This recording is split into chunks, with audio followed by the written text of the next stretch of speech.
presented by Andrick.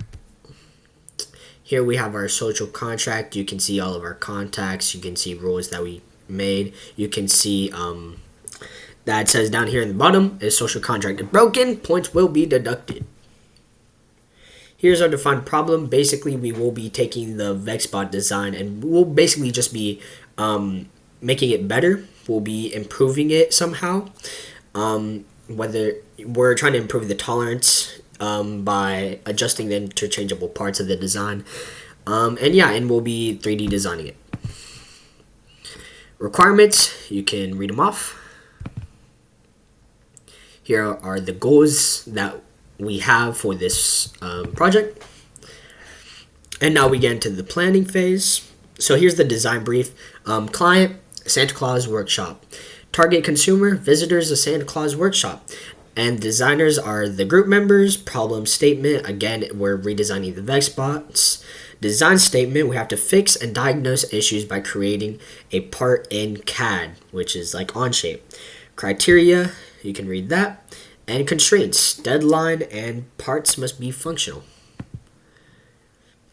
So here was the sketches we made. Here was Dallas's sketch. It adds support. Red equals changes needed. Black equals robot. Here's Braden design. Here's Noah's design. Here was my design. And here was Ricardo's sketch. Now here we have the decision matrix. As you can see, we chose Noah's because Noah's fit the descriptions of functional, aesthetic, and useful the best. So reasons for choice. The reason we picked that one is because we thought the assembly process would be much easier than some of the other ones. And the degree of freedom we have with maybe adjusting it if needed was much greater than some of the other ones as well. Here are our flow chart. And here's the Gantt chart, basically just saying who did what on which days and how long it might have taken us. So here you can see the colors of who did what, all of that. Here is the complexity. Basically, you just take the number of parts, you count them all out, and number of interfaces, which is basically just where does the two parts connect. So as you can see, there was 41 parts and 40 interfaces for a total of 40.5. And you can see the equation used to get that right there. Now we have our create and test.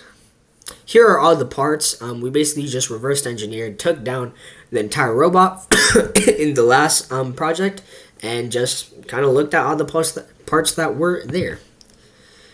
Now we have our measurements. You can see there. It's kind of wonky, but more measurements. Total height of the robot was 9 inches. And then we get to all forms and shapes that were used to maybe create this Vex robot. So here in the previous design, you can see that the manufacturers use all of these. These are kind of rough designs we made. You can see wheels, maybe like borders used to like keep stuff together, all that.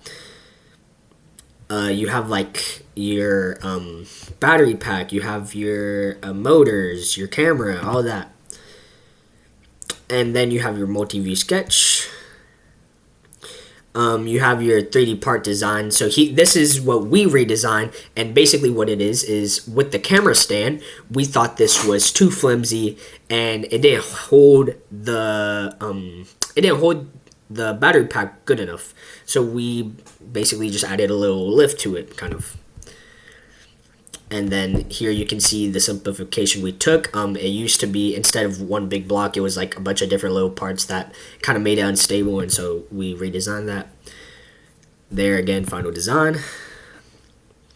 And then this is our new complexity with taking away all those parts and pieces that took together to make that little block.